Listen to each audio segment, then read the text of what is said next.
hi, thanks for coming back to the Story Place. I have two more stories for you, and one of these is called That's What Leprechauns Do. Now, tomorrow is St. Patrick's Day, so you'll see it afterwards, but not too long afterwards.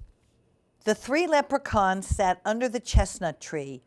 Ari looked up at the cloud-filled sky. "It's coming," he said, "and there's work to be done."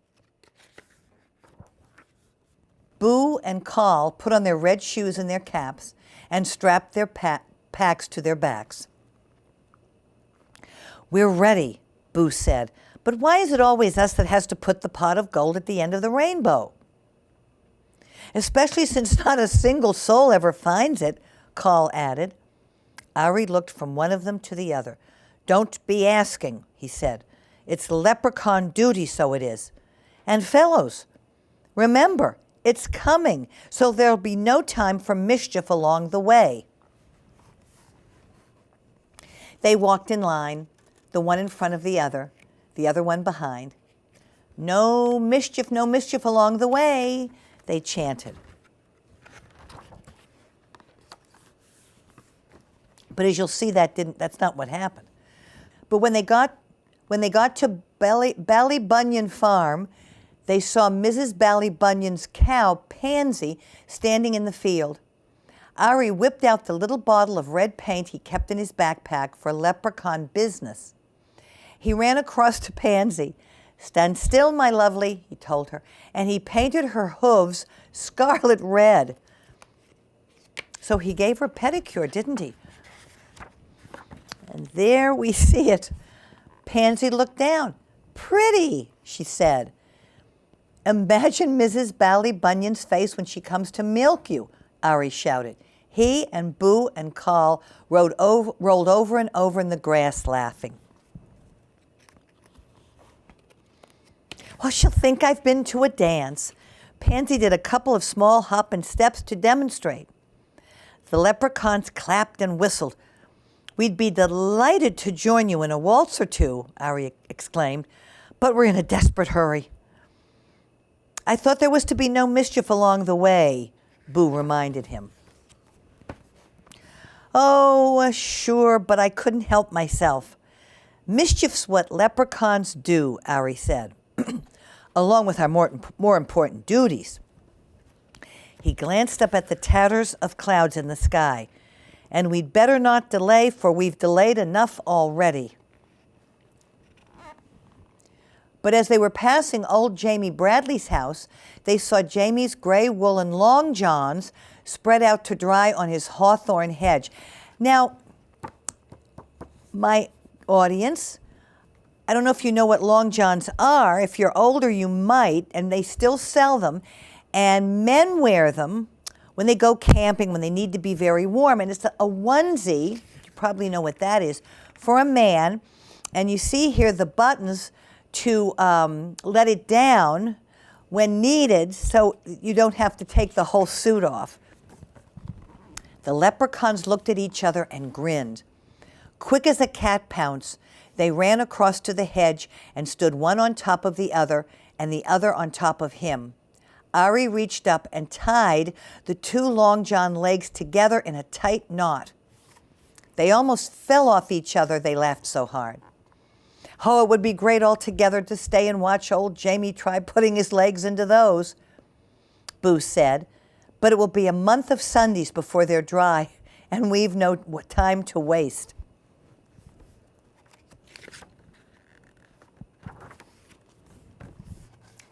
They took a few minutes to somersault across Liam McCabe's garden.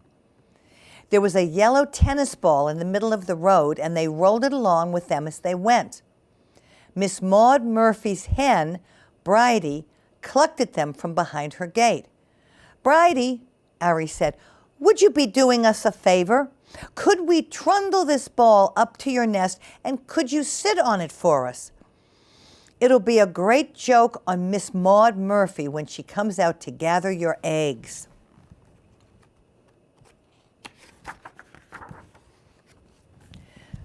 Bridie put her head to one side. "Well, it's not going to be easy sitting on that. But the three of you were so good to me, scaring that fox away from my hen house last night. I'll do it. Carl stretched up and patted her wing. Thank you, Bridie.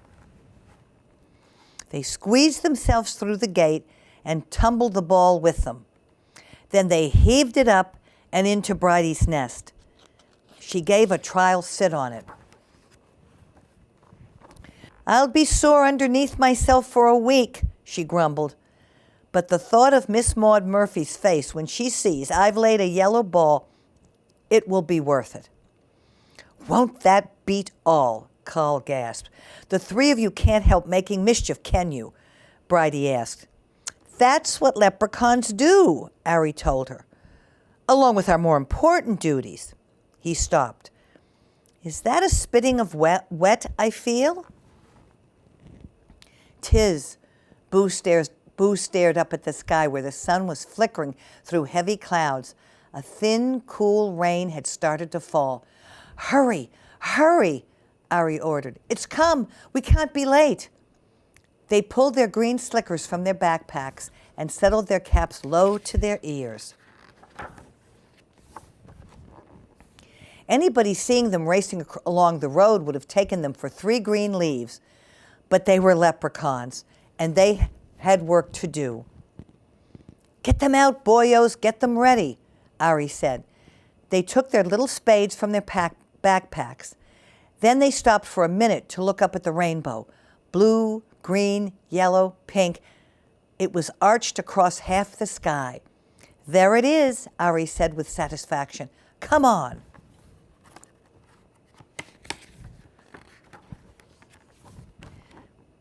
They dashed across Paddy Whacker's bog, found the place there where they kept the pot of gold buried for just such a rainbow occasion, and dug it up. Ari stood in the middle of the bog. Here, he said. The 3 of them placed the pot of glittering gold in just the right spot and watched the rainbow curve itself all the way down till it ended on top of the pot. The leprechauns settled themselves to wait. They tootled some grass-stalk music, threw raindrops at each other, and ate the rose hips they'd brought for snacks. They waited long, but nobody came. Once again, nobody came. You'd think somebody would find it, Carl complained. Somebody will. Someday, Ari said. Maybe we should put up a sign, Boo suggested. Pot of gold, this way. No, Ari said. That's just not how it's done. There's a bit of magic to the finding, and a bit of luck, and a bit of imagination, too. That gold's waiting for just the right person. The rain had stopped. The sun went behind a cloud. The rainbow shortened itself, then disappeared. Well, no use waiting any longer. Carl took off his cap and wrung the wet out of it. If we hurry, we could be in time to see Miss Maud Murphy discover Bridie's big yellow egg, he said. Boo laughed. Won't that be the great thing to see? All right then, Ari said. We'll put a rush on this. They buried the pot again in its usual place. Ari patted the smooth down bog dirt. Don't worry, Pot, he whispered. We'll be back to get you on the next rainbow day. Now we're off again to see what new mischief we can find, for beside our important duties, that's what leprechauns do. And there's the discovery. There you see.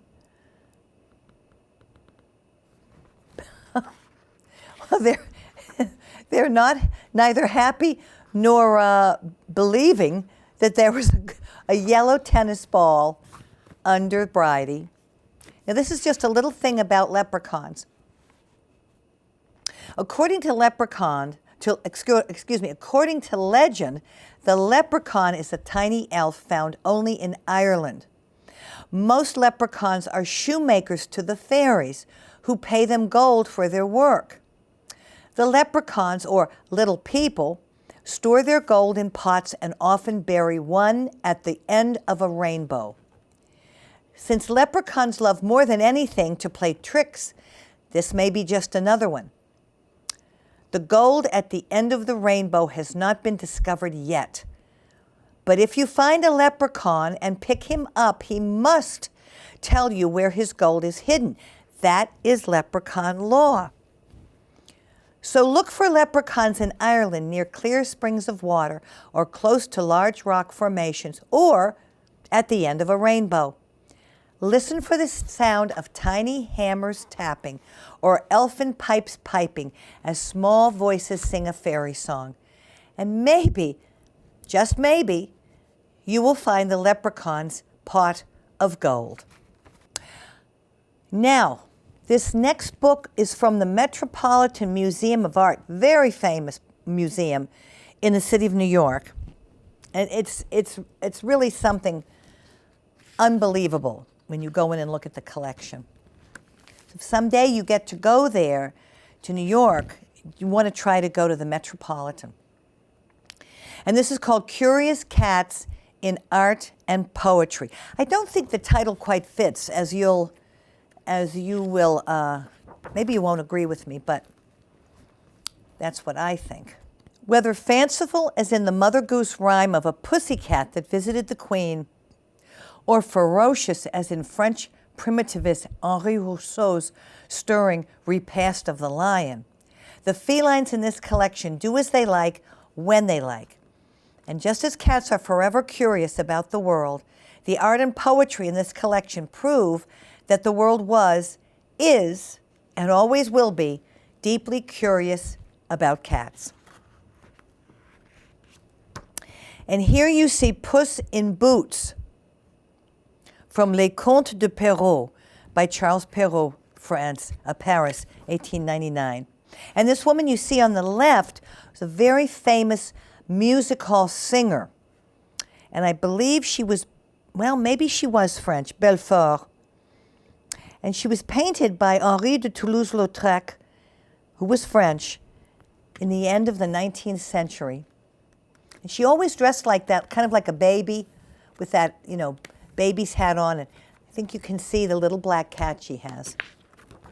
Now here's a poster of the Compagnie Française des Chocolats et des Thés.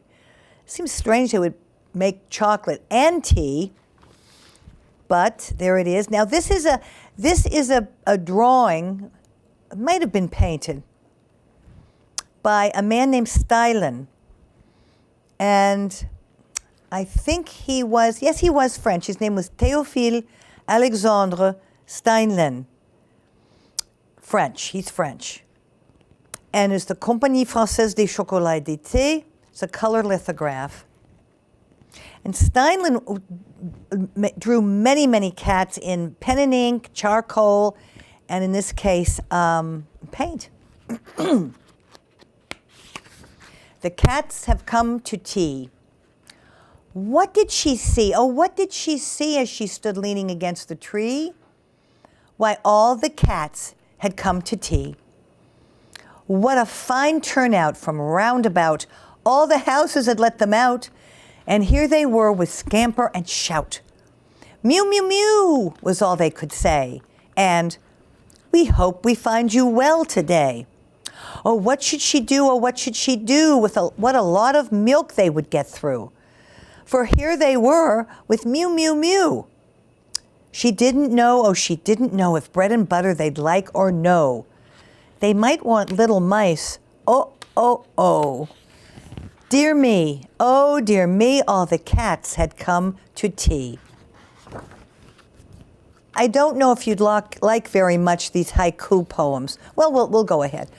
It's a strange picture, isn't it? This is Chinese. It's Utagawa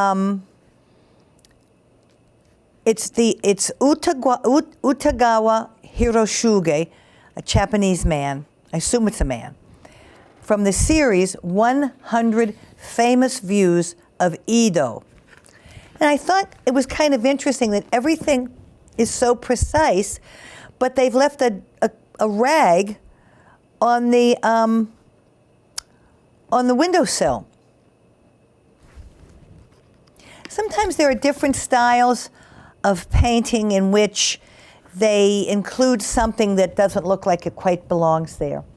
Anyway, 3 cat Haiku. Now, a haiku is a type of Japanese poem, and it consists of a certain number of syllables in a certain order.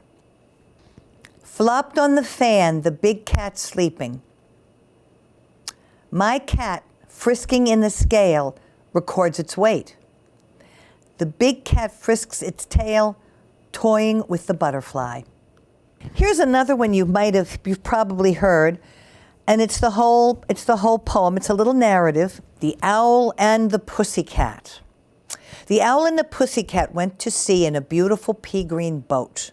They took some money and plenty of, I'm sorry, children. They took some honey and plenty of money wrapped up in a 5-pound note. Well, they're British. The owl looked up to the stars above and sang to a small guitar. Oh, lovely pussy, oh, pussy, my love, what a beautiful pussy you are. You are, you are. What a beautiful pussy you are. Pussy said to the owl, you elegant fowl, how charmingly sweet you sing. Oh, let us be married, too long we have tarried. But what shall we do for a ring? They sailed away for a year and a day to the land where the bong tree grows. And there in a wood, a piggy-wig stood, with a ring at the end of his nose, with a ring at the end of his nose. Dear Pig, are you willing to sell for 1 shilling your ring? Said Piggy, I will. So they took it away and were married next day by the turkey who lives on the hill. They dined on mince and slices of quince, which they ate with a runcible spoon. And hand in hand on the edge of the sand, they danced by the light of the moon. The moon, the moon. They danced by the light of the moon. Now I want to just explain a few words.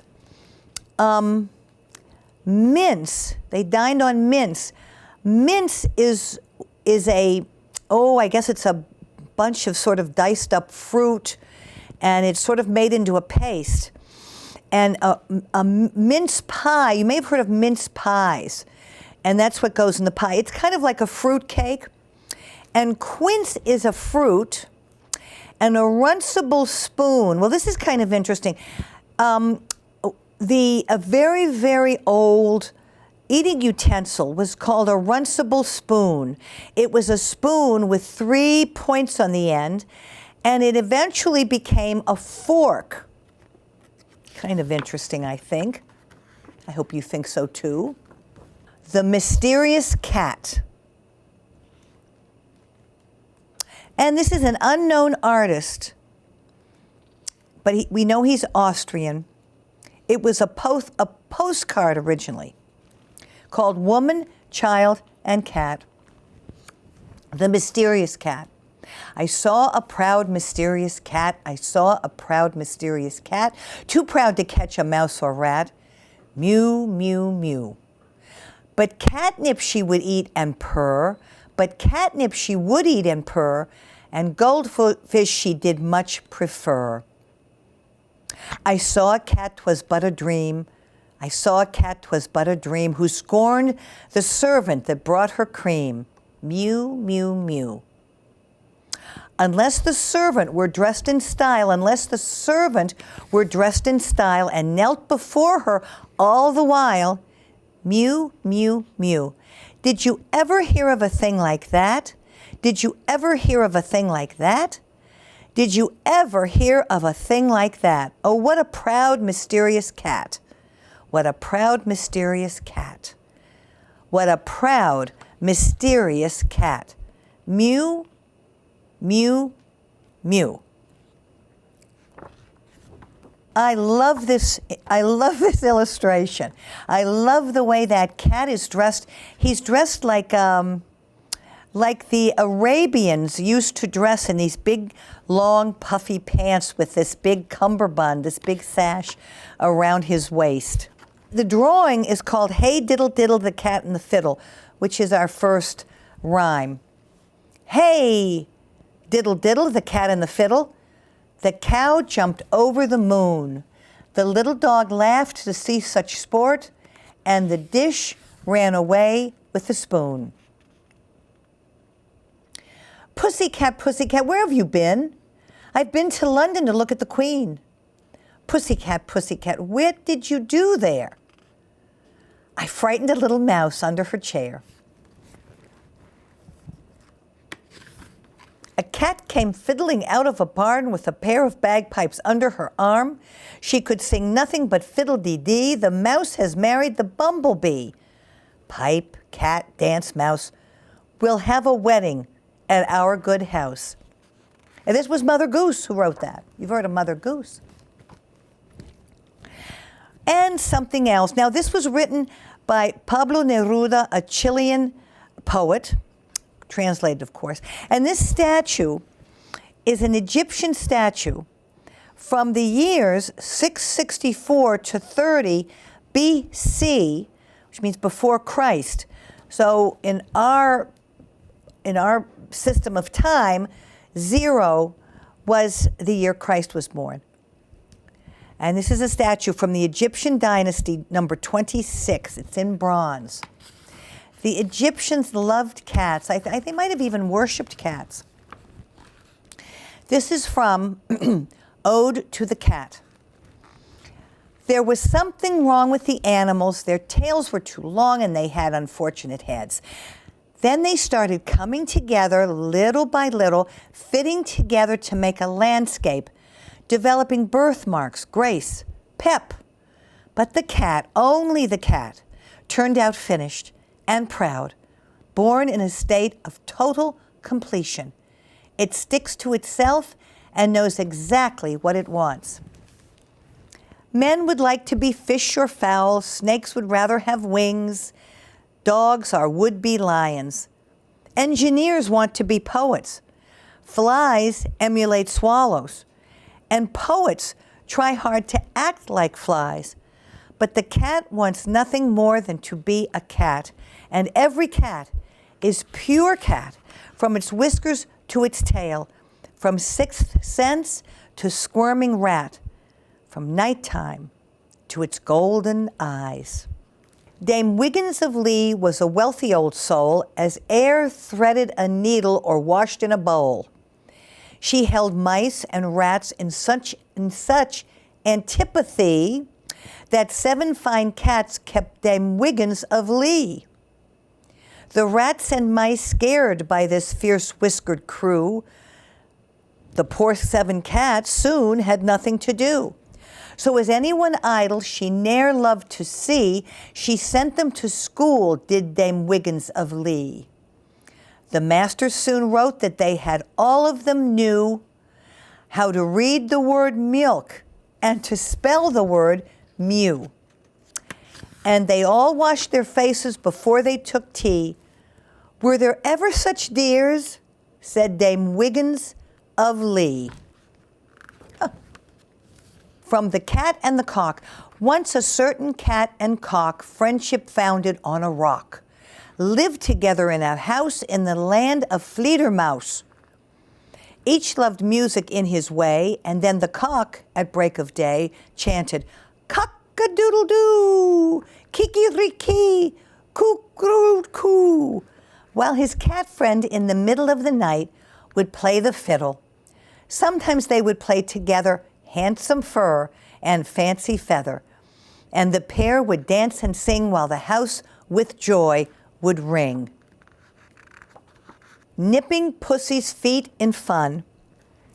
This is a Japanese drawing, obviously in watercolor, ink and wash on paper, and it's from a hand scroll. So they were very fond of scrolls that they would decorate the walls with. So this was a smaller scroll. Nipping Pussy's Feet in Fun. This is not kind. Oh, Mr. Pussycat, my, you are sweet. How do you get about so much on those tiny feet? Nip, nip, meow, meow, tiny little feet. Nip, nip, pussycat, my, you are sweet. A cat asks the mouse out. But that, pardon me, neither is this. Mrs. Mouse, come out of your house. It's a fine sunny day, and I am waiting to play. Bring the little mice too, and we can run to and fro. Kilkenny cats. There once were 2 cats of Kilkenny. Each thought that there was 1 cat too many. So they fought and they fit and they scratched and they bit till, excepting their nails and the very tips of their tails, instead of 2 cats, there weren't any. From The Kitten and Falling Leaves. See the kitten on the wall sporting with the leaves of that fall. Withered leaves, 1, 2, and 3, from the lofty elder tree. Through the calm and frosty air of this morning bright and fair, eddying round and round they sink softly, slowly. One might think from the motions that are made, every little leaf conveyed sylph or fairy hither tending, to this lower world descending, each invisible and mute in his traveling parachute. But the kitten, how she starts, crouches, stretches, paws and darts, first at one and then its fellow, just as light and just as yellow. There are many now one, now they stop, and there are none. What intenseness of desire in her upwards eye of fire. With a tiger leap halfway, now she meets the coming prey, lets it go as fast, and then has it in her power again.